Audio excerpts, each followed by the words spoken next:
Bonjour et bienvenue dans cette nouvelle vidéo. Il arrive régulièrement qu'on achète des clés USB au bord de la route sans vérifier si réellement elles fonctionnent correctement. Ou alors parfois on achète une clé USB en boutique, en bon état, et lorsqu'on arrive à la maison on se rend compte que cette clé en fait elle est défaillante. De toute façon, pour les deux cas, ça affiche une capacité plus grande qu'elle ne l'est réellement.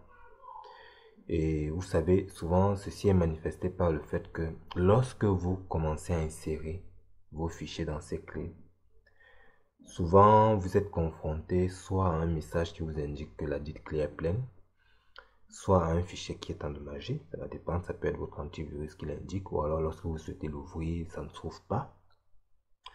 Ou alors, vous êtes souvent confronté aussi à quelque chose qui dérange, à la perte des données. Et vous savez, cette perte de données s'explique aussi par le fait que lorsque vous ajoutez un fichier, une application, si vous voulez vous ajouter un fichier, ça remplace un autre fichier qui était déjà contenu dans votre clé. Donc, il y a juste un remplacement, il n'y a pas un ajout parce que c'est en réalité plein. Donc, le fichier va réécrire sur la partie qui avait déjà été utilisée, ce qui n'est pas du tout normal. Donc c'est pour cette raison que ces clés généralement elles finissent mal, elles finissent par se gâter, elles ne s'ouvrent plus. Parce que ce cycle-là s'est reproduit plusieurs fois. Bon, mais néanmoins, vous savez, dans ce tuto, moi je vais vous montrer comment vous pouvez rétablir la capacité réelle de votre clé. C'est important pour l'utiliser malgré déjà le tort que ça a pu vous créer. Et ça, c'est grâce à des outils. Nous allons utiliser deux outils. Ça va dépendre de euh, comment vous allez procéder chez vous. Nous allons utiliser deux outils.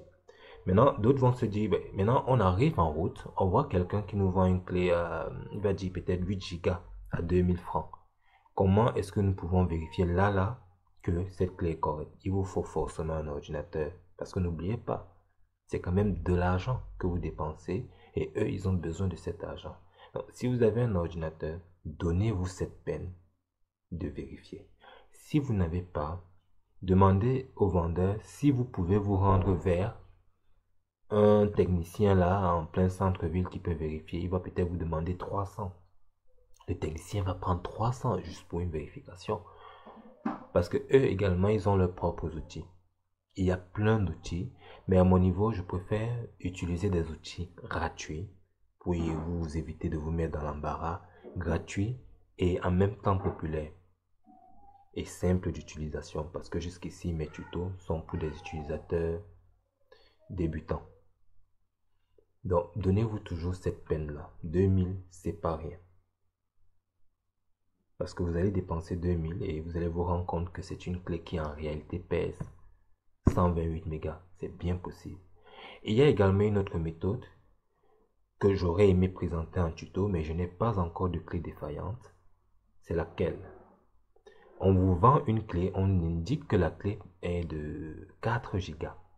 Si vous voulez, on va prendre simple. La clé est de 1 Go. On vous dit c'est une clé d'1 Go. Très bien. J'ai 500 francs. Voilà, j'ai de l'argent qui correspond à ces 1 Go là. Vous faites quoi? Vous achetez la clé en question. Vous avez votre ordinateur avec vous. Vous prenez un film qui peut peser même dans les 700 mégas, ce qui était le cas à l'époque, les films de l'époque, 700 mégas, vous envoyez vers la clé en question. Il peut se passer deux scénarios. Soit le fichier ne va pas partir indiquant que ce n'est pas une clé, ne va pas partir parce que la capacité réelle n'est pas d'1 giga. Vous allez avoir un problème au niveau de l'envoi du film vers la clé. Je dis bien uniquement un film ou alors une application qui a ce même poids-là. Vous envoyez. Vous savez que ça pèse 700, donc c'est supposé entrer dans une clé d'1 giga. Si ça n'entre pas correctement, alors ce n'est pas sa capacité réelle. Par contre, si il peut arriver pour le deuxième cas, le deuxième scénario, que le film arrive dans la clé, selon ce qui est indiqué sur votre bureau, que la clé, que le fichier soit inséré dans la clé, parfait. Maintenant, vous ouvrez ce film.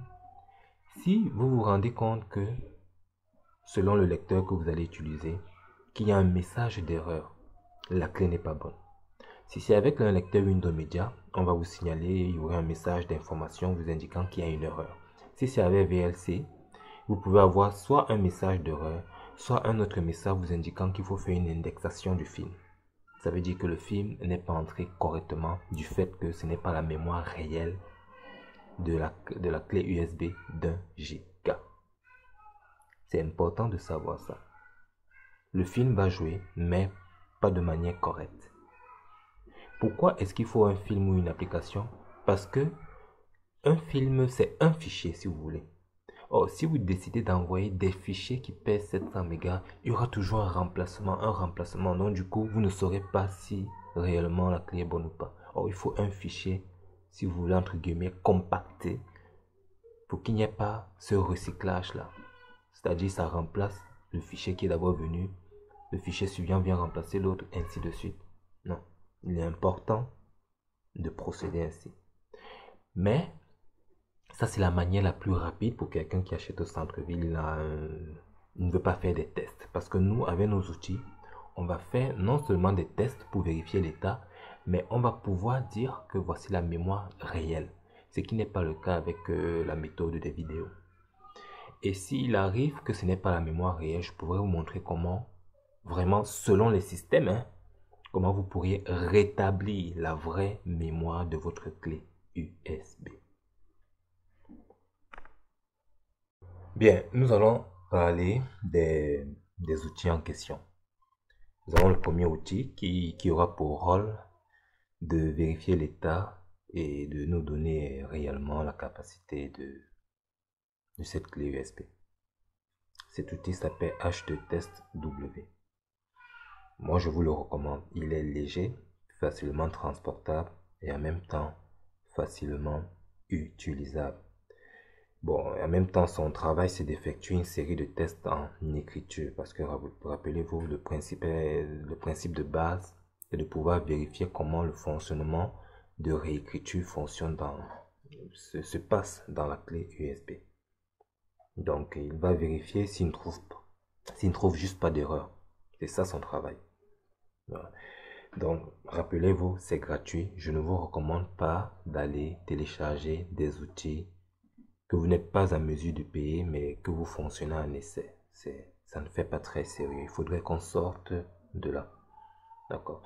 Donc, j'ai déjà procédé au téléchargement de H2TestW.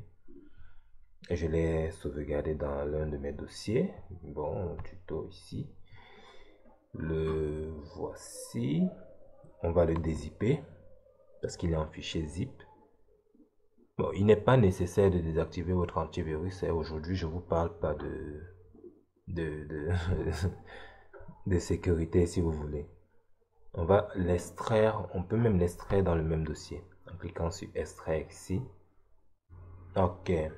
Il s'est extrait en fichier exécutable. Le voici. h2testw.exe. C'est l'extension pour des applications sous Windows, uniquement sous Windows, à ma connaissance. Voilà. Alors, on va juste le lancer. La vérification est sur le point de s'achever. Nous avons déjà un rapport là, tout en bas, au niveau de cette zone. Bah, tout est en rouge. Vous voyez, juste à cause de cette légère différence. Donc, j'avais soulevé tout à l'heure une différence d'environ 100 mégas. Nous sommes ici à 29 mégas pour ici, 23 ici, 5 mégas par ici. Voilà, le test n'est pas bon du tout. Vous voyez, donc la clé, en fait, il y a une légère différence. Ça aurait été pire si vraiment je l'avais acheté bon marché là-dehors. Donc, vous pouvez copier ce rapport et l'enregistrer en fichier test dans le bureau. Ça peut toujours être utile. Pourquoi est-ce que ça peut être utile? Parce que imaginez que vous l'avez acheté dans une boutique et l'informaticien de cette boutique vous dit, madame, vous racontez du n'importe quoi, ici nos clés sont achetées Dubaï. n'importe quoi. Donc, au moins, ça avait ce rapport pour lui dire, ben, voilà, voici le rapport que j'ai eu de votre clé après avoir procédé à des réécritures et vérifications. Votre clé n'est pas correcte. Franchement, arrêtez avec l'arnaque. Donc, vous l'enregistrez ici avec un simple coller et vous sauvegardez. Ça peut toujours être utile. Ne croyez pas que quelqu'un qui développe une application comme celle-ci et qui permet d'effectuer une copie vers le presse-papier, qu'il le fasse pour rien. Non, c'est pas toujours pour rien, ça peut toujours être utile. D'autres peuvent perdre une application comme celle-ci juste parce qu'ils n'ont pas mis en place ce bouton. Voilà. Donc maintenant, on sait très bien que la clé qu'on a achetée n'est pas correcte. On clique sur OK et on reste tranquille. On a déjà effectué la vérification. Donc déjà avec ce rapport, vous savez quelle est la taille réelle, combien vous perdez. Et ça peut poser problème si vous avez un fichier qui pèse exactement 3, on va dire 3700 mégas par exemple. Vous êtes sûr et certain que ça ne va pas entrer correctement et vous pouvez en payer le prix. Donc maintenant, comme je vous ai dit au départ, nous allons utiliser deux outils. Seulement avec le deuxième outil, je ne pourrais pas faire le test avec cette clé-ci parce que moi, pour ma part, elle est encore correcte. Mais je vais vous montrer quand même comment ça fonctionne s'il arrive qu'il y a une différence d'environ 500 mégas. C'est-à-dire, on vous vend une clé, on vous dit que c'est une clé de 4 gigas, mais vous vous rendez compte que c'est une clé qui est peut-être dans les 3 gigas ou alors dans les 2 gigas, un truc de ce genre. Ouais. Cet outil, c'est un gestionnaire de partition. On l'appelle MiniTools Partition Wizard. Je pense avoir bien prononcé. Je l'ai déjà téléchargé. Je ferme ceci. Je vais vers le deuxième outil.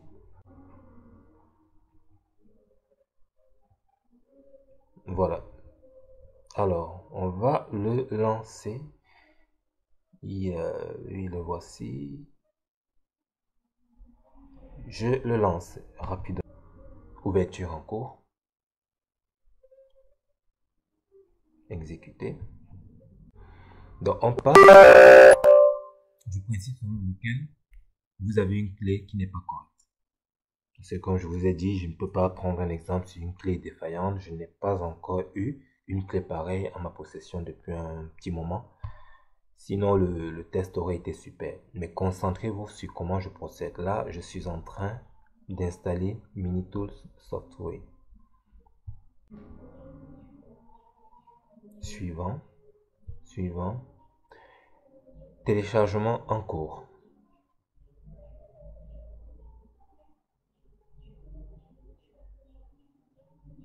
Alors, il va me demander 78 mégas et 17 mégas tout en haut.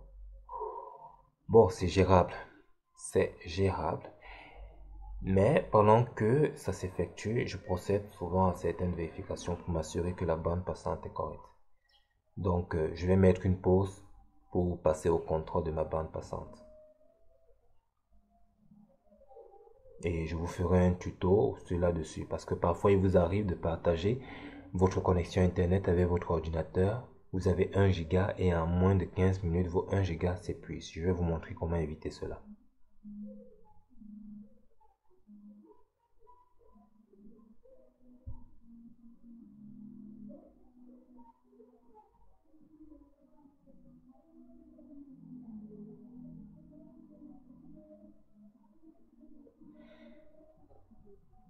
Alors, voilà.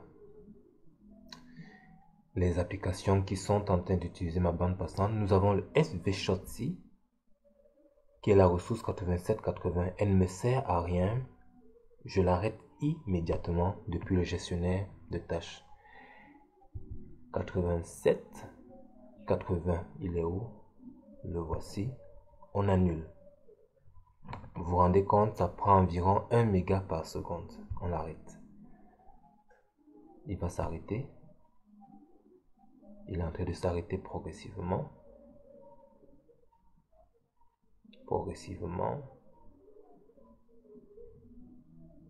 Donc en fait, Je veux pas créer de polémique avec Microsoft, hein. Franchement, c'est un service utile, mais pour ma part, il est très gourmand en bande passante. Exagérément gourmand. Il faut de temps en temps que vous ayez cet outil que j'appelle NetBalance. Je vais vous expliquer plus tard comment il fonctionne pour pouvoir limiter l'utilisation d'Internet de manière vulgaire par certaines ressources.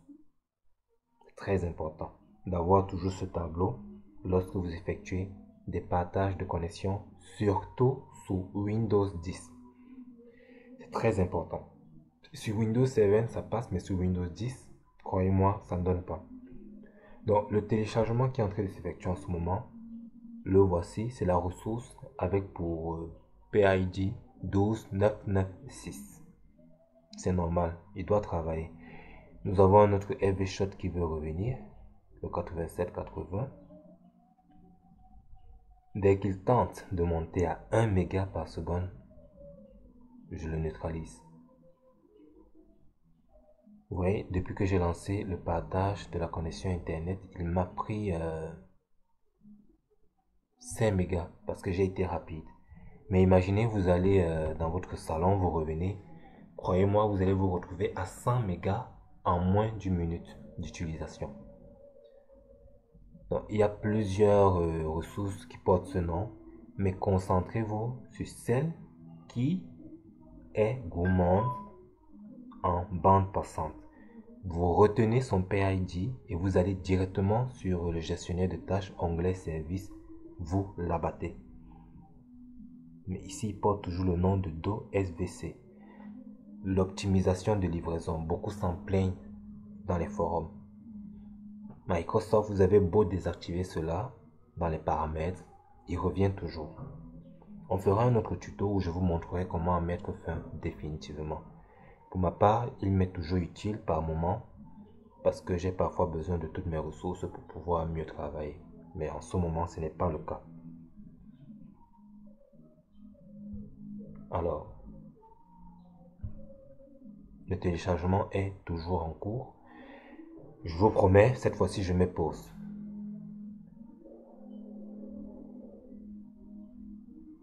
Alors, l'installation est sur le point de s'achever. Et c'était important que vous puissiez voir comment ça fonctionne. En même temps, vous avez appris comment limiter l'utilisation de la bande passante. Mais pas de manière détaillée, c'est vrai. Mais pour des utilisateurs assez avancés, ils ont déjà une petite idée de quoi en fait il est question. Donc, nous patientons que Minitools Partition s'installe définitivement. Je vais réduire cela, cette fenêtre, je la réduis.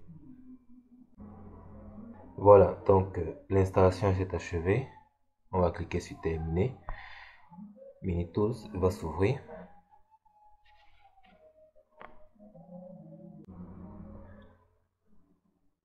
Bien.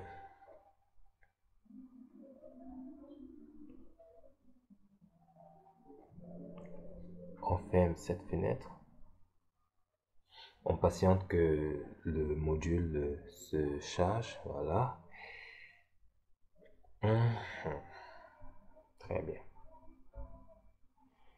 Ici, nous avons notre clé USB. Il porte le nom de Kali Live 3,7, utilisé à 99%. Alors, maintenant, vous devrez faire un clic droit dessus, comme je viens de le faire. Et vous devrez voir déplacer et redimensionner. Vous cliquez dessus. Très bien. Alors, c'est à ce stade que vous avez la possibilité de faire des réajustements. Vous pouvez ajuster la partition à la bonne taille. Ça va dépendre de vous. Dans une autre clé, vous aurez eu la possibilité de faire ce déplacement. Vous voyez, il y a des flèches à gauche, il y a des flèches à droite. Mais ici, ce n'est pas nécessaire. Absolument pas. Une clé, par exemple, de 4 Go, mais indiquée 2 Go, la barre bleue serait à ce niveau. Et vous aurez juste la possibilité de la basculer vers la droite pour la remplir.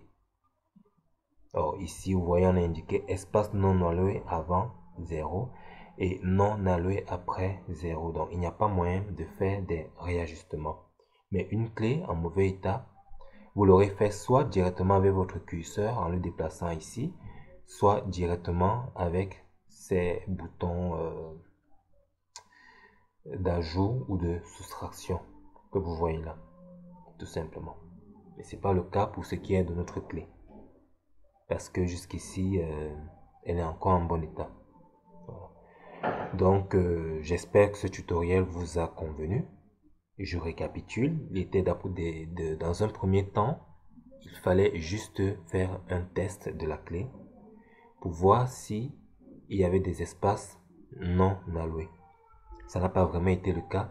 100 mégas, c'est pas rien, c'est vrai, mais comme je vous ai dit au départ, c'est une clé qui était en très bon état, donc Windows ne me permet pas de pouvoir faire ces réajustements.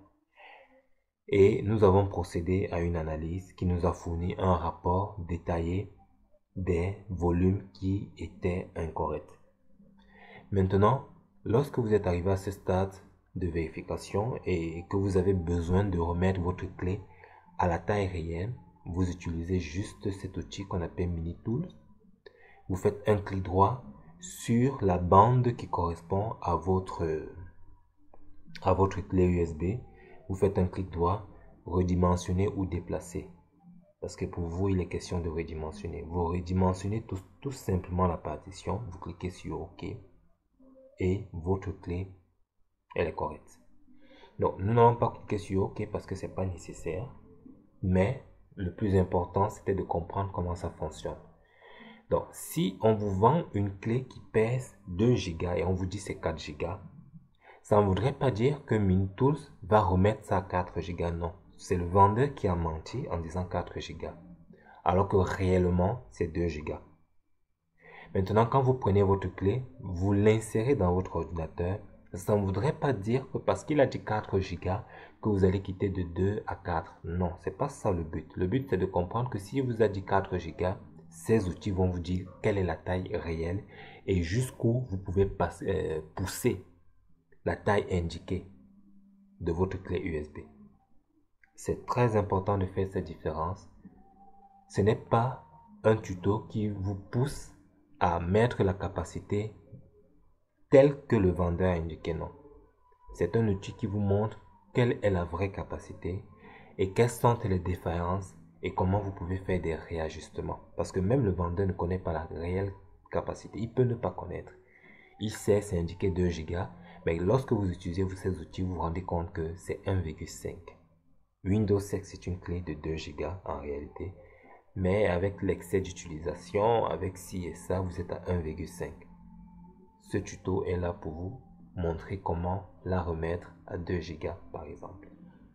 Et à vous dire également quelle est la vérité sur la taille réelle de votre clé. Parce que Windows, on peut vous dire que c'est une clé de 4 Go. Windows détecte une clé de 4 Go, mais en réalité, ce n'est pas 4 Go à l'intérieur. Vous voyez, ce n'est pas 4 Go. Et moi, j'ai eu la chance d'avoir une clé qui, je dirais, à 4 Go selon Windows et selon MiniTools et selon H2TestW. Les trois. Donc, si vous avez d'autres remarques, n'hésitez pas à me laisser un commentaire pour qu'on puisse voir ça ensemble. À bientôt.